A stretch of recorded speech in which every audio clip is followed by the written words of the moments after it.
Élie de la Cruz rentrait vers sa cabana quand quelque chose l'obligea à s'arrêter net. Près de la clôture, attachée au râtelier comme si quelqu'un l'y avait abandonné pour qu'elle y succombe, se trouvait une femme à pache enchaînée. Le froid avait durci sa peau, sa respiration n'était plus qu'un souffle fragile et sa tête pesante pendait en avant.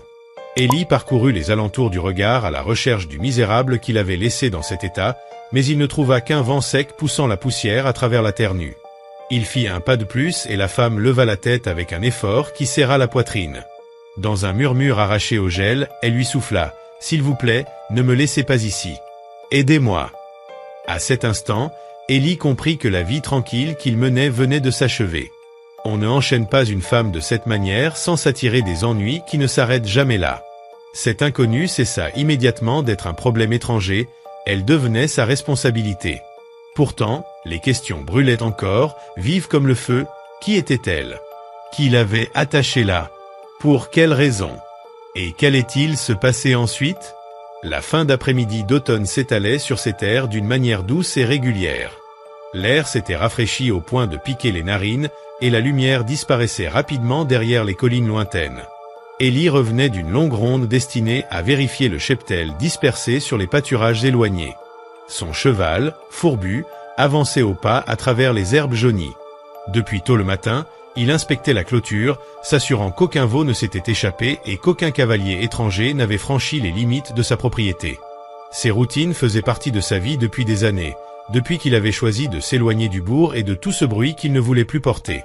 Élie avait 38 ans, des épaules élargies par le travail, la peau tannée par les saisons et couverte d'une pellicule de poussière et de sueur. Ses cheveux sombres restaient courts pour ne pas le gêner, et les mèches grises à ses tempes n'étaient pas dues à l'âge, mais aux pertes accumulées. Il vivait seul, par choix se disait-il, ou du moins était-ce plus facile que d'admettre qu'il évitait les gens parce qu'il n'avait plus confiance en lui-même pour les protéger. Quand il approcha de sa cabana, il remarqua immédiatement que quelque chose clochait. Le rail de la clôture, près du jardin, semblait ployé sous un poids inhabituel. Il descendit de cheval, avance prudemment, la main glissant presque d'elle-même vers son couteau. Il avait déjà vu des ennuis venir de loin. Souvent, des hommes de passage traversaient cette zone et les ennuis suivaient rarement loin derrière. Mais ce n'était pas un homme. C'était elle. Une femme apache, effondrée, les poignets fixés au rail supérieur par des chaînes. Sa peau bronzée était marquée par le froid et l'épuisement, son visage dissimulé sous des mèches emmêlées où se mêlaient cuir usé et perles anciennes. Elle respirait, mais à peine. Ses doigts tremblaient faiblement, comme si elle avait lutté des heures avant que ses forces ne l'abandonnent. Élie s'immobilisa à quelques pas. La prudence reprit le dessus. Il ignorait qu'il avait amené ici ni ce qui les avait motivés. Peut-être se cachait-il encore quelque part, attendant de voir qui oserait s'approcher. Son regard balaya tout, la cour, la pente, les fourrés. Rien ne bougeait. Aucune trace fraîche. Rien qu'un vent avare raclant la poussière. Puis, un constat le frappa. Elle ne jouait pas la comédie, ne servait pas d'appât, ne participait à aucun piège. Elle souffrait vraiment. Ses poignets étaient à vif, souillés de sang séché, la peau déchirée. Sa respiration ressemblait à celle d'un animal blessé depuis trop longtemps. Elle redressa la tête en l'entendant approcher. Ses yeux, rouges de vent et de peur, se crispèrent en le voyant. Tout son corps se raidit, prêt à encaisser le pire. Dans la poitrine d'Élie remonta brutalement ce poids familier, celui de la culpabilité, des visages qu'il n'avait pas su sauver. Il inspira profondément. Elle n'avait besoin ni d'hésitation ni de peur supplémentaire. Et surtout, il ne pouvait pas la laisser ainsi. Il s'agenouilla devant elle, lentement, les mains bien visibles pour qu'elle puisse suivre chacun de ses gestes. « Je suis seul », murmura-t-il d'une voix rauque. « Je ne te ferai pas de mal. » Elle recula pourtant, les omoplates heurtant le rail. Sa voix était cassée, presque frêle. « Faites ce que vous voulez. Juste, ne me laissez pas mourir ici. » Ces mots tombèrent comme un poids terrible. Élie serra la mâchoire. Ce genre de peur ne naît jamais sans raison, quelqu'un l'avait traité comme un objet. Il reporta son attention sur le cadenas rouillé. Il approcha la main, elle tressaillit. Il s'arrêta juste un instant pour lui laisser reprendre contenance. « Je vais te libérer », souffla-t-il. Il sortit une petite tige métallique qu'il utilisait pour réparer les serrures de ses clôtures. Le cadenas avait été fermé à la hâte, quelques secondes suffirent pour le forcer. Le cliquetis retentit, la chaîne glissa et la femme s'affaissa vers l'avant, les bras repliés contre sa poitrine. Elle semblait ne pas croire que le poids s'était réellement envolé. Ellie recula aussitôt pour lui laisser de l'espace. La colère qui montait en lui n'était pas dirigée contre elle, mais contre ceux qui avaient fait cela. Il alla chercher une couverture et un gobelet d'eau qu'il déposa devant elle sans tenter de la toucher.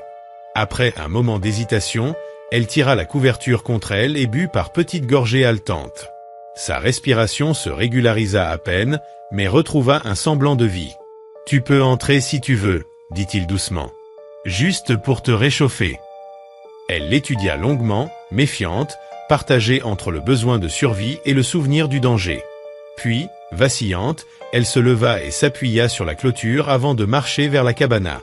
À l'intérieur, la lumière douce de la lampe se reflétait sur les murs de bois.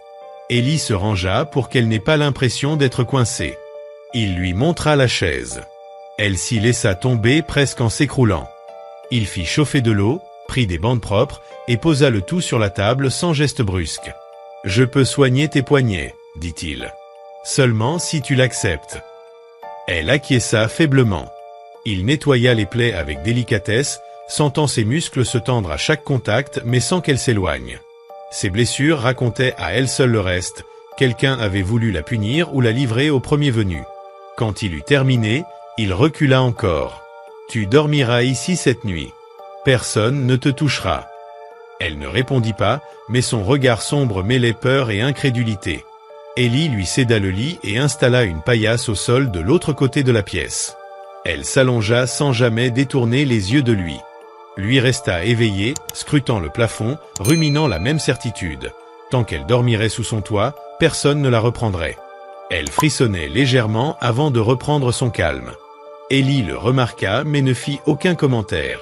Après quelques minutes, elle se remit à parler. « Les hommes qui m'ont capturé ne se rendent pas facilement. » Il avait cessé de manger, les yeux fixés sur la table. « Crois-tu qu'ils connaissent cet endroit ?»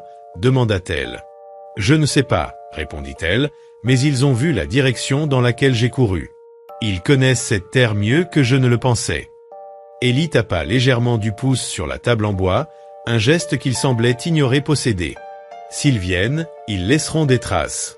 Je les verrai avant qu'ils n'arrivent. » Son regard se perdit vers la fenêtre. « N'as-tu pas peur d'eux ?»« Tout le monde a peur de quelque chose, » murmura Ellie. « Mais la peur ne résout rien. » Elle l'observa attentivement, tentant de comprendre comment il pouvait parler avec tant de naturel. Son visage reflétait celui d'une personne ayant dû prendre des décisions difficiles pendant trop d'années, portant un passé lourd comme un poids impossible à lâcher. Ellie ajouta « Je ne cherche pas les ennuis, mais je ne fuis pas non plus.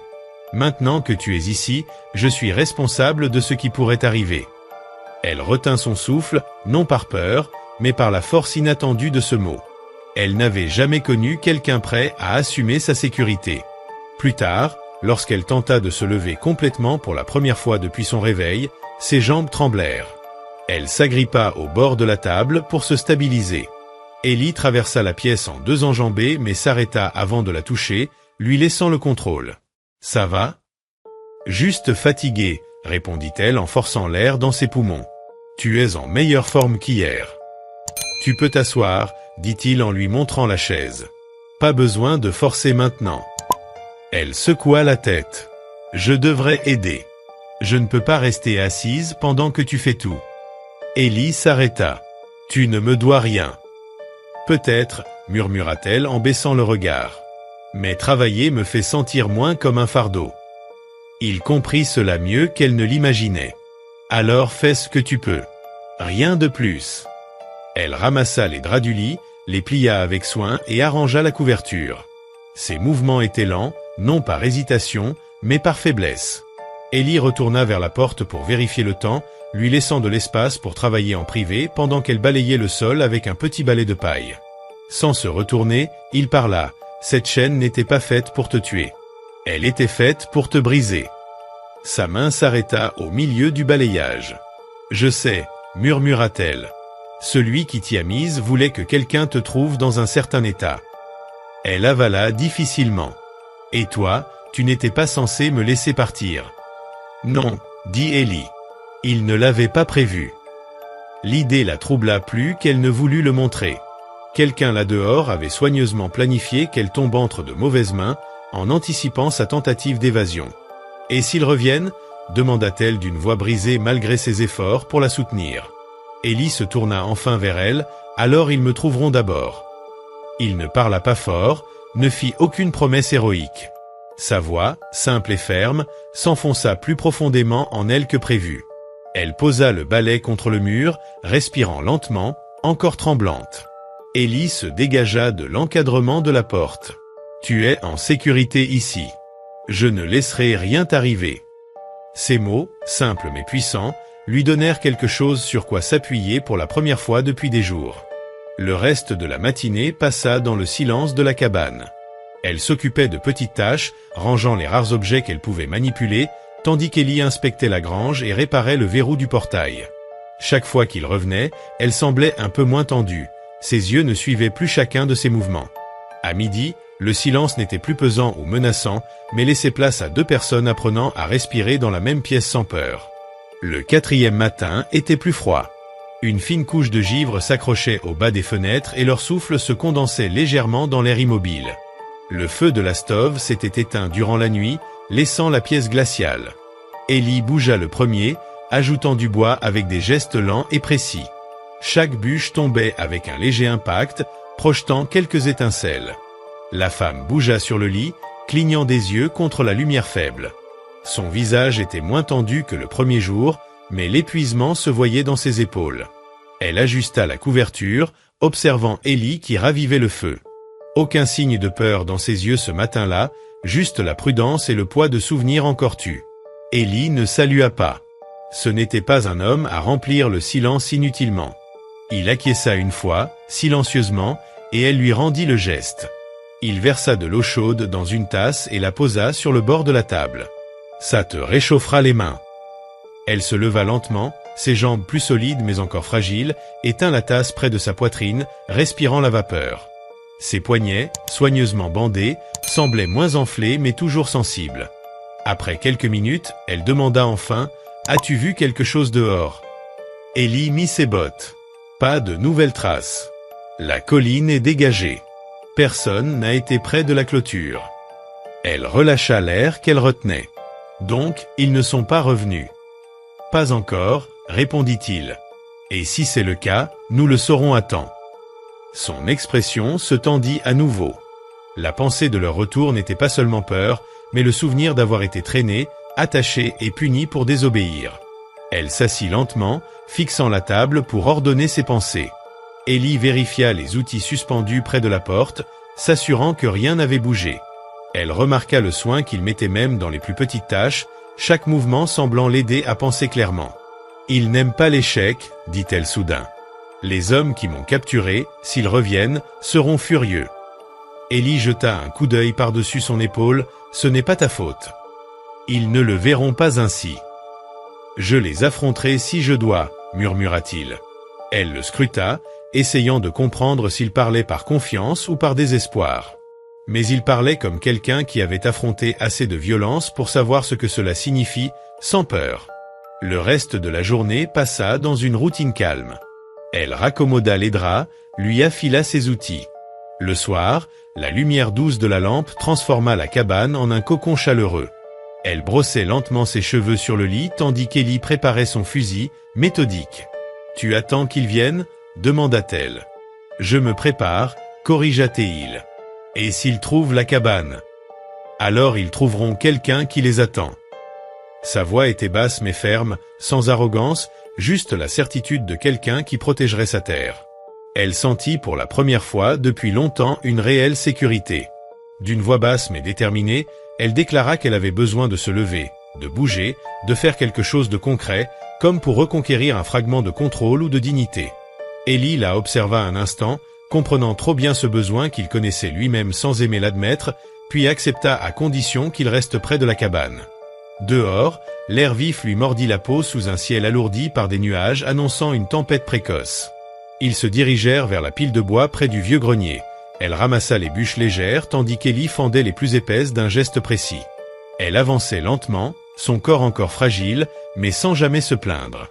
Au bout d'un moment, elle s'arrêta pour reprendre son souffle et murmura que la dernière fois qu'elle avait transporté du bois, on ne l'avait même pas laissé garder quelque chose pour elle. Élie resta silencieux, et ce silence disait tout. Il jetait aussi des regards constants vers la colline, ce qu'elle finit par remarquer. Il craignait que certains repassent près d'ici et souhaitait les repérer avant qu'eux ne les aperçoivent. Cela l'effrayait, mais il lui répondit que la peur n'était pas synonyme d'impuissance. Elle retint ces mots comme une encre. Lorsque les nuages s'épaissirent davantage, ils rentrèrent dans la cabane, devenue plus chaleureuse non seulement grâce au feu, mais aussi parce qu'elle se déplaçait enfin dedans sans chanceler. Elle l'aida à ranger les outils, posa des questions sur une lime, sur un cordon de cuir, sur tout ce qu'elle voyait, engrangeant ce savoir comme on met quelque chose à la place de la douleur. Pour la première fois, elle parlait sans attendre de voir s'il se fâcherait. Élie remarqua ce changement, et même sans sourire, quelque chose en lui se détendit. Plus tard, elle s'installa près de la cuisinière pour repriser la manche de son manteau, une tâche qu'il n'avait pas demandée mais qu'elle entreprit comme une façon d'exister autrement. Il lui dit qu'elle n'avait pas à réparer quoi que ce soit. Elle répondit que cela l'aidait à sentir qu'elle avait à nouveau une place quelque part. Il accepta ces mots sans insister. Le vent se leva et secoua la cabane. Elle observa ses habitudes. Il vérifiait les fenêtres, la porte, la moindre ouverture, par réflexe plus que par panique. Quand elle lui demanda si c'était à cause d'un danger, il répondit que dans la solitude, on apprend à percevoir les changements les plus subtils. Elle pensa à ce qu'il avait dit plus tôt, qu'il avait perdu des gens, mais ailleurs, longtemps avant d'arriver dans ces terres. Elle n'insista pas assise près du feu, elle demanda s'il regrettait parfois d'avoir laissé le monde derrière lui. Il répondit que certains jours oui, mais que le silence restait plus supportable que ce qu'il avait abandonné. Elle comprit cela mieux qu'elle ne l'aurait voulu. Ce fut la première fois qu'ils approchèrent quelque chose de leur passé sans s'y déchirer. Lorsque la nuit tomba et que le vent redoubla, Élie vérifia son fusil, la porte, les fenêtres encore une fois. Elle lui dit qu'elle ne voulait pas qu'il se mette en danger à cause d'elle. Il affirma que ce n'était pas à elle de décider cela. Elle avoua qu'elle avait l'impression que les ennuis la suivaient toujours. Il répondit qu'il ne la poursuivait pas elle, mais ce que certains pensaient posséder. Quand elle demanda ce qu'il ferait si ces gens arrivaient ici, il répondit avec calme qu'ils auraient choisi le mauvais endroit. Elle respira profondément, pour la première fois sans anticiper les cris ou les coups quand la nuit se resserrait autour d'eux. Le silence de la cabane devint un refuge où elle se permit de croire qu'elle pouvait simplement respirer. À l'aube, le vent avait laissé place à une étrange immobilité. Le feu brûlait fort et Élie, déjà levée, surveillait le ciel, certain que la tempête approchait plus vite que prévu. Elle s'éveilla lentement, plus stable qu'avant, se réchauffant près du feu tandis qu'il lui expliquait qu'il devrait rester proche de la cabane une fois la neige vraiment tombée. Sa manière de parler avait changé. Il ne donnait plus seulement des ordres, il partageait les décisions. Elle posa les tasses sur la table sans qu'il le demande, un geste infime mais qui adoucit ses traits. Pendant le repas, elle observa ces silences qu'elle avait appris à déchiffrer, lorsqu'il se tendait, lorsqu'il réfléchissait, lorsqu'il anticipait. Ce matin-là, quelque chose en lui semblait sur le qui-vive. Il avoua s'attendre à ce que quelqu'un tente de s'aventurer sur ces terres avant que la tempête ne les bloque. Elle lui dit qu'elle ne voulait pas lui amener de danger. Il répondit que ce n'était pas elle, mais ceux qui la poursuivaient, et qu'il serait la raison pour laquelle il n'irait pas plus loin. Plus tard, elle l'observa préparer une boîte contenant outils, balles et pièces de rechange. Il expliqua qu'il rassemblait ce dont il pourrait avoir besoin si quelqu'un franchissait la cour. Elle lui demanda ce qu'il ferait face à eux, il répondit que cela dépendrait de la distance. Elle sentit la peur revenir, mais aussi l'effroi de partir seule, trop faible encore pour affronter la terre ou la neige. Élie la rassura. Elle n'était plus seule, elle n'avait plus besoin de fuir. Elle avoua qu'elle ne savait rien faire d'autre, il lui répondit qu'elle apprendrait. Lorsqu'il sortit chercher du bois supplémentaire, elle resta sous l'encadrement de la porte à l'observer dans le froid, solide comme s'il appartenait à ce lieu. Lorsqu'il revint, elle osa demander pourquoi il l'aidait. Il répond. Elle regarda vers le coin éloigné de la propriété. Elle suivit du regard le parcours de quelqu'un. Il ne s'approchait pas de la cabane, il contournait, observait. Élie sentit un changement dans sa poitrine. Pas de panique, mais une vigilance intense. Quelqu'un avait été là dans les premières heures, juste avant l'aube. Une personne qui connaissait cette terre, quelqu'un de patient. Il retourna à la cabane avec des pas prudents, secouant la neige de ses épaules. Elle le regarda entrer, lisant la tension dans sa posture. « As-tu vu quelque chose? Des traces ?» demanda-t-elle, direct. « Des cavaliers sont passés tout près cette nuit, répondit-il. Le visage d'elle pâlit, mais elle resta ferme. À quelle distance? Assez pour nous observer, mais pas pour agir. Elle avala difficilement. Ils nous testent. Ils testent cette terre, corrigea Ellie. Ils ignorent encore avec qui ils jouent. Elle détourna le regard, serrant la couverture contre elle. Ils n'hésiteront pas à agir. Je sais, dit-il, mais ils feront des erreurs. Elle le regarda de nouveau. Que dois-je faire? Reste à l'intérieur. Garde-toi au chaud et reste attentive. S'ils explorent, ils pourraient s'approcher plus tard. Sa respiration s'accéléra, non par peur d'Ellie, mais par la réalité qui s'annonçait. Ils se vengeront, murmura-t-elle. Ellie secoua la tête.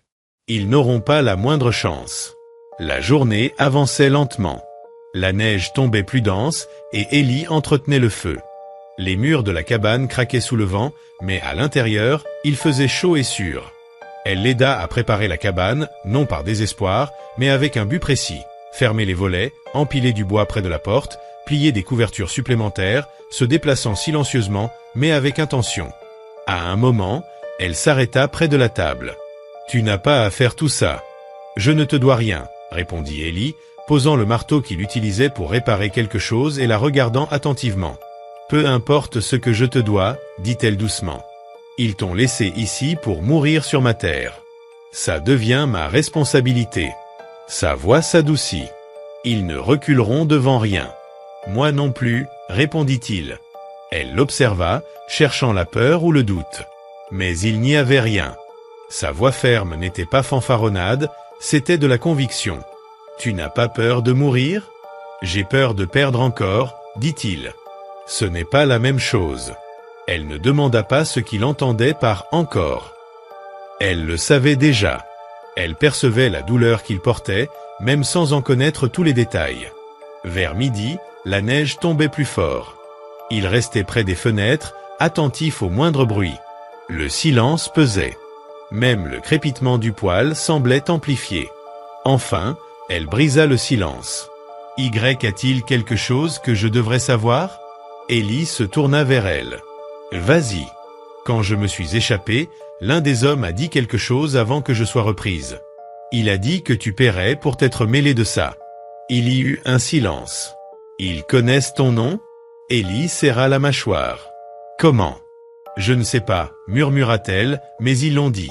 Il inspira profondément, assimilant l'information sans laisser l'émotion prendre le dessus. « Alors ils m'ont déjà repéré ou entendu parler de cette cabane. »« Je ne veux pas que tu sois impliqué, » dit-elle. « Ce n'est pas moi qui ai choisi ça, » répondit Ellie. « Eux si. » Elle hésita, puis fit un pas lent vers lui. « Je ne veux pas qu'il te touche à cause de moi. » Et je ne veux pas qu'il te prenne, pensant que tu es seul, répondit-il.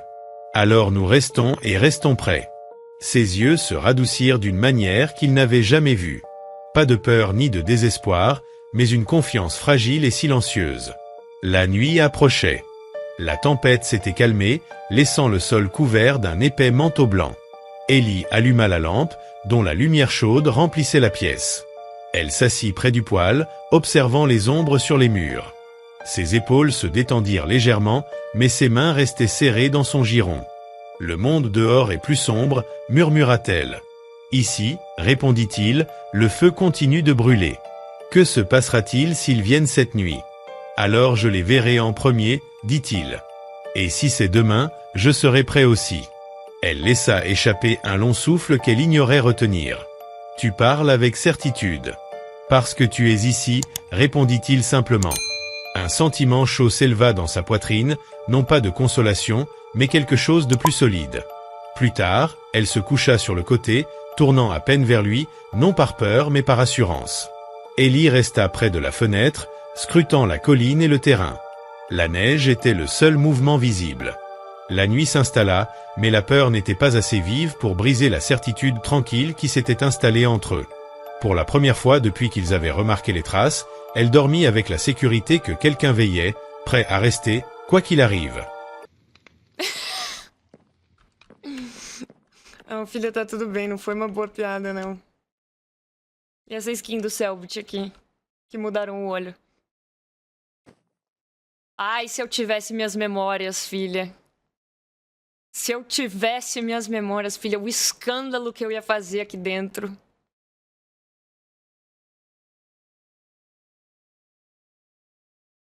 Não sei do que você tá falando mesmo?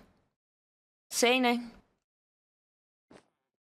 Nossa, todo dia um anjo morre por eu não ter minhas memórias, mas todo dia um anjo nasce por eu não ter minhas memórias também.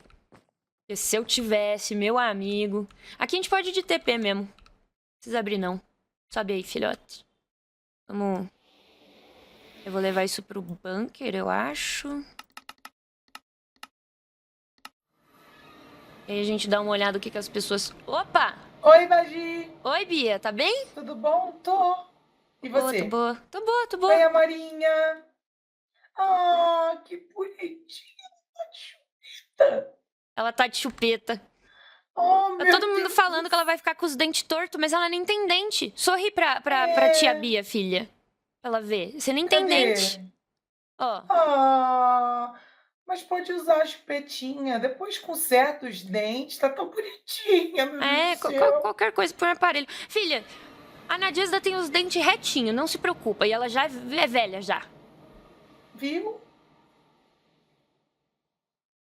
Olha, amiga, ele tá Enquanto isso, terrível. Trevor... Ele tá terrível, olha isso. Ele falou que ele não queria que ele. Nossa, que ele não. Ai. Tá bom, meu filho, Depois eu desculpa, tá? castigo ela, caralho. Hoje ele tá terrível comigo, tá?